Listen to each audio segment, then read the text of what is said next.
Hey everybody, welcome to the Bowfishing Buzz podcast presented by AMS Bowfishing. My name is Matthew, and I am here with my good buddy D. Schmitty, and this is all about bowfishing, man.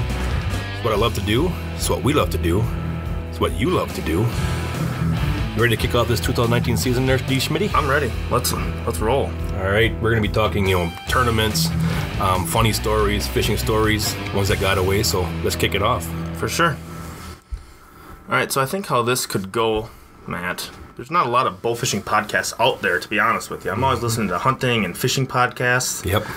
I think we could bounce questions off each other, embellish on them a little bit, and just kind of fill that little bit of a niche that is open for a bowfishing podcast. Absolutely. Right. What you got in mind? Well, I guess my first question is, what does AMS Bowfishing, what are they all about? What are we all about here? What are we looking to give the customer from our experience here at AMS? Well, first off, just a little background here on AMS Bowfishing.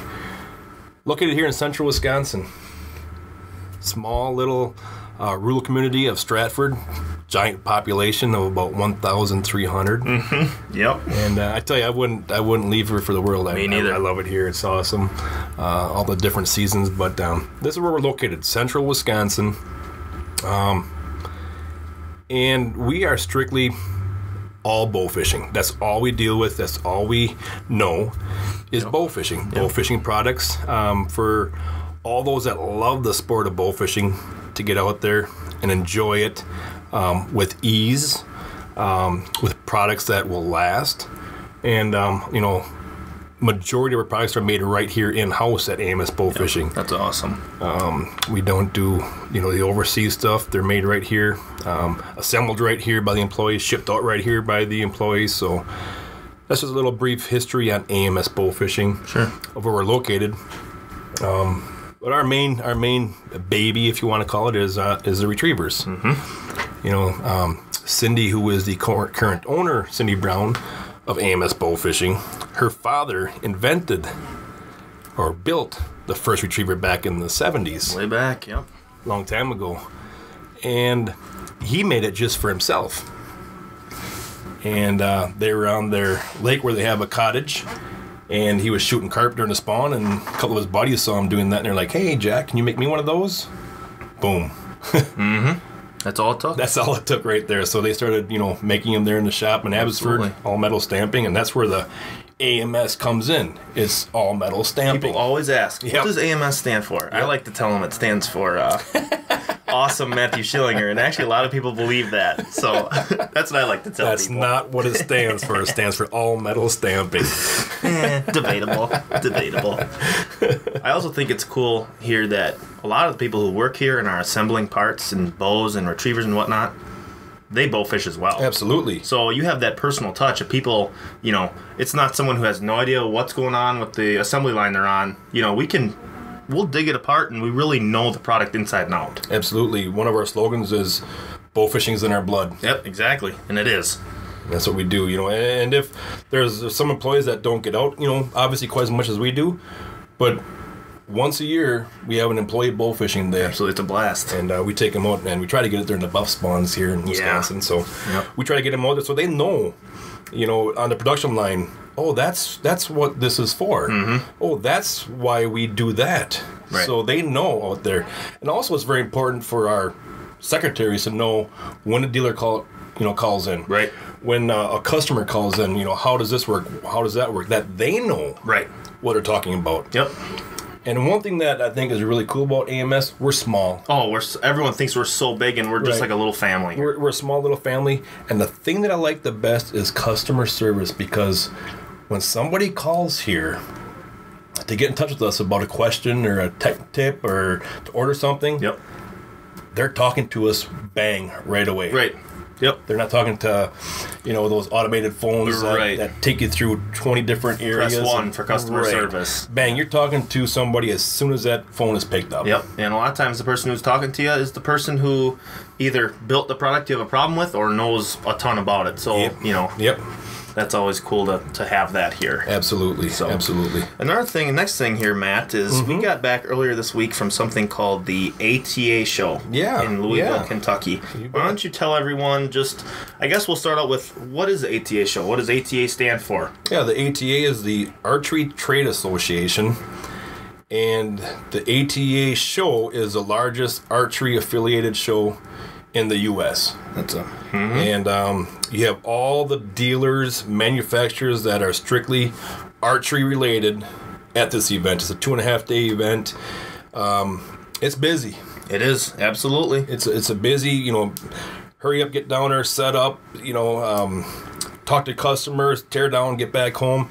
It's done in a fast-paced motion, but it's pretty cool because you see so many awesome new products, ideas out there, and it's all related to archery. Yes. Archery industry, the bow hunting industry. Yep. How many booths? We're booth, I think 537 was our booth number. Yeah. There was 3,000, 4,000 some yeah. booths there. I mean, anyone and everyone is down there. And I love, we get dealers that come by, and after a couple shows, after talking to them on the phone, you really start to develop a relationship with your dealers. Yep. It's cool getting to see them all the time, too. And year after year, you see that same, somebody from somebody's archery shop, and you become friends with them. Exactly. Yep. You become friends with them, and it's great to see them there. I'll never forget your first ATA show. Oh, my gosh. I was, shaking like a leaf. I was so nervous. Yep. And it was kind of cool because you watch a lot of the hunting shows, and you know a lot of the hunting celebrities out there, and I'll never forget Travis T-Bone. He come by, and you didn't know he was standing out there, and I went up to Travis and I was talking to him, and I said, "Hey Travis, can you do me a favor? Can you go and just hit that guy in the shoulder and say, 'Hey Derek, how's it going?'"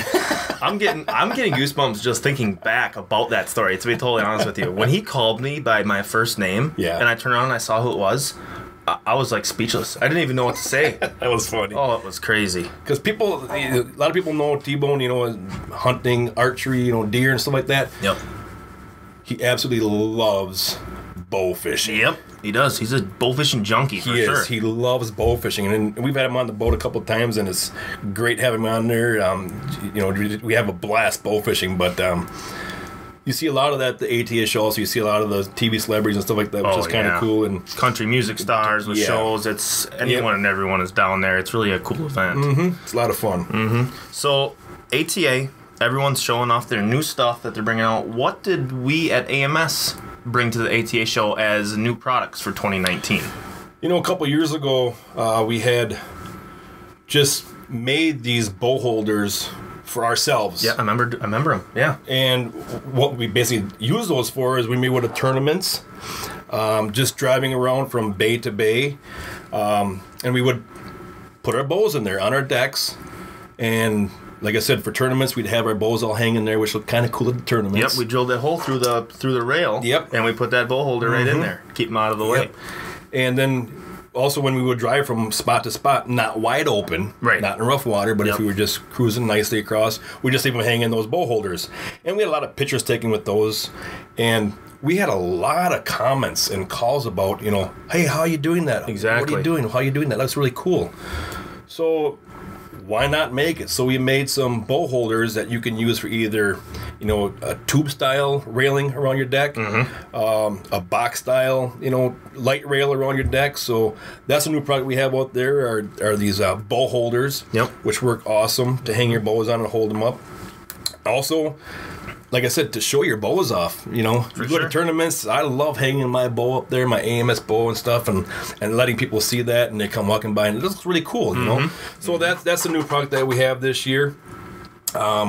Another product that we have this year is the Hooligan Boat. Yes, sir, it is. That's a new bow fishing bow, specific made for bow fishing.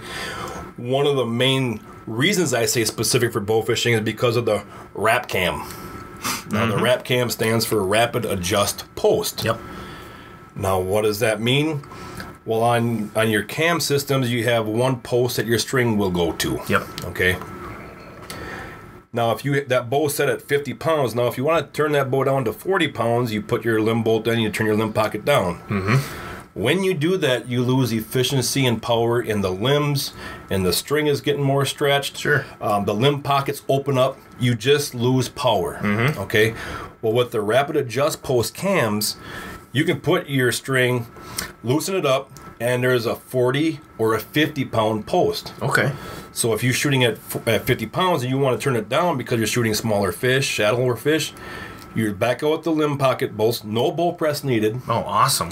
The string becomes very limp. Now you just roll that string off the cam and you would put it onto the 40-pound post. Once you do that, now you tighten back up your limb pocket bolts so everything is tight. Your limbs are in the proper position. Your limb pocket is tight. Your strings are tight. Yeah. Now you have max efficiency at 40 pounds. That's awesome. It's also cool because it will go down to 24 pounds, so it's a 24 to 50-pound bow. Mm-hmm. No let off. My personal favorite. Mine too, absolutely mine too for bow fishing. I don't want to... 97% of the time, I do not come to full draw. I'm always snap shooting. Always snap shooting. We've got a lot of stainless hardware on the bow. Max draw is 32 inches, so that's great for some of the bigger guys out there. For sure. Yep. If they want to come to full draw, they can do that. Dual cam. It's got an awesome Cryptek orange dipping on everything. The limbs, the riser. Looks sharp. It does. And it's got new limbs, new limb pockets. So it's a really cool bow fishing bow. I'm excited to. We shot it a couple of times this past fall, but I'm excited to kick it off with the 2019 season coming up here. Yeah, absolutely. I think a lot of people are going to really like that bow. Yep. See it on a lot of boats. That's for sure. Mm-hmm. So, I guess to wrap up this first podcast, this is all totally new to Matt and I. We just listened to hunting podcasts. Sometimes we thought, hey, there's no bow fishing, there's not a lot of bow fishing podcasts out there. Right. I think we should start something up, and as this goes on, we'll answer questions from you guys, cover different topics, whatever you guys want to hear, we're going to do. And I think a good way to wrap up this first podcast. Yeah, what you got? Maybe you could tell us a story, bow fishing story, maybe about a state record fish of some kind, whatever you'd like to do. First of all, I love to tell stories. Yes, for everyone listening, Matt is the best storyteller you will ever listen to. His sound effects and detail, they're just amazing. It's like you're right there, to be honest with you. Well, speaking of sound effects, I want all of you to know out there that I am not from Canada. All right? I know I have a southern a northern accent, there, but I do not live in Canada, eh? I live in Wisconsin, so that's right off the bat. I get that everywhere. Yep. So you wanted to know about, what was that again now? Just any kind of bow fishing story, perhaps maybe one about a state record fish or a big fish you shot or a crazy night on the water, because I know you don't like to hear it, but you're kind of known for shooting some pretty big fish there too. I love targeting big fish. When I go on trips, that's my main goal. I love targeting big fish. Mm-hmm. And now with that, I've had a lot of luck with that happen, I just don't go somewhere and run into these all the time. Right. It's a lot of time on the water and stuff like that. But getting back to my my first state record fish was actually here in Wisconsin. Oh, very cool. We were shooting the buffalo spawn on a local lake here in central Wisconsin. And the really cool part about this fish is I was with a good buddy and his wife, and we were in that witching hour. Okay. Where it's not dark enough to turn the lights on. Yep. The sun is down. You don't have that to look in the water. So we were basically just sitting still in the back of a bay, waiting for it to get dark enough to turn the lights on. Mm-hmm. No generators running, nothing. We were just sitting dead in the water. Yep. All right. We were in the back of the boat. We're just BSing about the day and shooting buffs during the day and, wasting some time until it gets to prime time. Basically, that's right. And I happened to look at the front of the boat, and out in front of the boat, I could see ripples in the water. Yep. So I just slowly walked to the front of the boat and picked up my old trusty Fire Eagle bow from years back, and slowly I could see a V really slowly coming my way. Okay. It wasn't on a swimming fast. It was just a really slow V coming at me. You were up on the deck. I'm up on the deck. Yes. Bow in hand. Bow in hand. When I saw the V, I knocked an arrow. Okay. All right. Yep. Now remember, no lights on. It's switching over. Sure. You can't see into the water at all. Yep. All right. But I did have my AMS Spec Ops light on. Oh, lifesaver right there. Absolutely. Now, the water was extremely dirty from all these fish spawning all day long, so it was just milk chocolate. Mm-hmm. And this V is now right on top of me, right alongside the boat. Sure. The fish has no idea we're there. Yep. I have no idea how big this fish is. Yep. It's right there. Bang. I turn my spec ops. I see about 3-4 scales. I see a little clump of scales. Okay, sure. I know it's a rough fish. Yep. All right. Yep. That's all I know of this fish. I see a 3-inch diameter of scales. I draw back, release, bang, water erupts, but the fish doesn't run very far. It just makes a big loop in front of the boat and then just stops. Sure. Yep. My buddy in the back's like, oh my gosh, you always got to do stuff like this. At this time, we have no idea what we have on the boat. Yep. So we kind of troll over to where the fish had stopped, and I just slowly just pick up my line a little bit, and up comes the back of this fish. Oh my gosh. When the back came up out of the water, I simply just dropped my line. Okay. Yep. Because I don't like to raise them completely out of the water because they'll thrash around and go crazy. Right. I didn't want that to happen with this fish. Right. I knew it was big. Yep. Knew it was big. So I said to my buddy Al, I says, get up here, get an arrow knocked. When I raise, don't miss. Yep. Okay.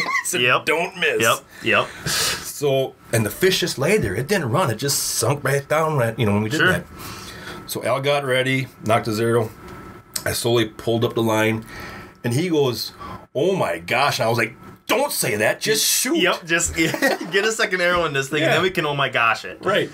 And Al made a perfect backup shot into the fish. Then it did go a little crazy. It ran. It spooled pretty good. Took off. And even at this time, I knew it was a big fish, but I didn't know how big it was. Sure. We chase it. We troll up. We chase it down.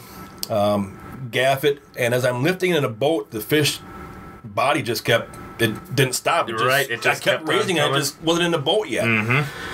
Flopped it on the side of the boat down into the pit, and I was like, "Oh my gosh, that's a big fish! That's when it really that's a really big fish." Started sinking in that it is a special fish. To this date, my biggest buffalo carp was 54 pounds, and I knew it was bigger than that. It was longer than that. Yep. But this was the first time we had this boat out this year. Sure. I had no scale in there. Oh my gosh. Okay. My scales were in the other boat. Sure. Well, we knew it was a big fish, so we just kind of put it in a barrel, put some water in there, and continued bow fishing. Oh my gosh. If only you knew. Yeah, we just continued bow fishing. Yep. So the next day, we're cleaning the boat out. My dad and he came out to help me clean it out. I had to be in Minnesota for a show at 1 o'clock. Okay. All right. So we go out there around 7:30 to clean the boat, and I went and grabbed my scale. The previous record was 62 pounds. Okay. So I went and grabbed my scale, and I put the fish on there, and it read out at 68. Oh, my Lord. That's a beast right there. And I said to my dad, I says, holy cow. I said, I think that's a new state record. Yeah. Well, now you have to run around and get, a certified scale. Oh. You had to run around and find some DNR to verify that it's a big mouth buffalo. And I had to leave. Yeah, and I had to be in Minnesota at 1 o'clock. So lo and behold, we got a certified scale. The wardens came out. It was great. We got it on a certified scale down here at the Stratford Co-op, and it weighed in at 70.8 pounds. Oh, wow. And it was a new state record. That only lasted for a year and a half. Oh my gosh, really? I think 2 years it lasted for, yeah. On the same lake. The cool thing about that, though, is the night that I shot my state record buffalo carp, this other bow fisher was on the same body of water that night. Yep. So 2 years later, he shoots the new state record buffalo carp. Oh, okay. I was bow fishing on that body of water that same night. Really? Also. Yeah. You guys got some chemistry there. Yeah, we don't know it. We didn't call each other. I don't know where he was. He doesn't know where we were. But it was just kind of a cool little story how the guy that shot the state record, and now it's been beat by that also. Yep. I think it's up to 87 pounds or something like that now. Wow. That's awesome. I think it's cool, all these records getting broke and everything. I think that also goes to show how much the bowfishing industry is growing. Absolutely. We've been thinking, it's getting pretty popular, and then it just gets more and more popular, and there's more tournaments and more people are into it, and the sport has just exploded here in the last decade. It's crazy. Yep. Another cool little fact on that 70-pound buffalo carp is a DNR took a scale to age it. Oh, okay. Oh, this should be interesting. I got the scale back from them saying that fish was between 23 to 25 years old. Oh my gosh. Yep. That is insane. Cool part about that fish, it didn't go to waste. We smoked it. Oh my goodness. Yeah, we brought it back. Buffalo carp are great smoked. We've got a local farmer that loves smoking it, and he always gives us a bunch of it, so we used that fish up and got it smoked, and so it didn't go to waste. Wow, that's a perfect ending to that story, really. Yeah, it was a cool deal. Really cool deal. That's pretty cool. Well, I think that will pretty much wrap up the first Bowfishing Buzz podcast presented by AMS Bowfishing. I think this was pretty fun. Absolutely, just talking with everybody. And we're gonna keep doing this because we're gonna talk, tournaments, gear. Yep. Strategies, road trips. Man, I've got lots of stories. Yes, he does. Yep. Yep. Good ones too. Yeah. And over all these years traveling and attending different events, I'll bring up some of the friendships that we made throughout the years absolutely. Too. Because that's. To me, that's really important. I've got friends all over the U.S., and it's great to see them, a couple times a year and catch up with them and see them at events. Not just tournaments, kids events, shows, NAS tournaments. I see a lot of my friends at those events also. So you probably would have never known these people or had anything to do with them if it wasn't for the sport of bowfishing. No. The bowfish community is a very tight-knit group. Yep. We may not always get along. We may not always agree on everything. Yeah. But if anybody ever has a problem, an issue, or anything like that, or something happens to that family, the bowfish community is there for them. Absolutely. Yep. Always got each other's back. I love my bowfishing families. It's awesome. Yeah, for sure. I think that's awesome. Yep. Well, I think we're going to wrap this up here. Thank you guys for listening. This is the first of many. Next week, I think we should come out with another one. I think we should. I think we should get our listeners. They're probably going to want to hear some more stuff. For sure. So absolutely. Let's do it. All right. Thank you guys for listening, and we will talk to you guys next week. Thanks.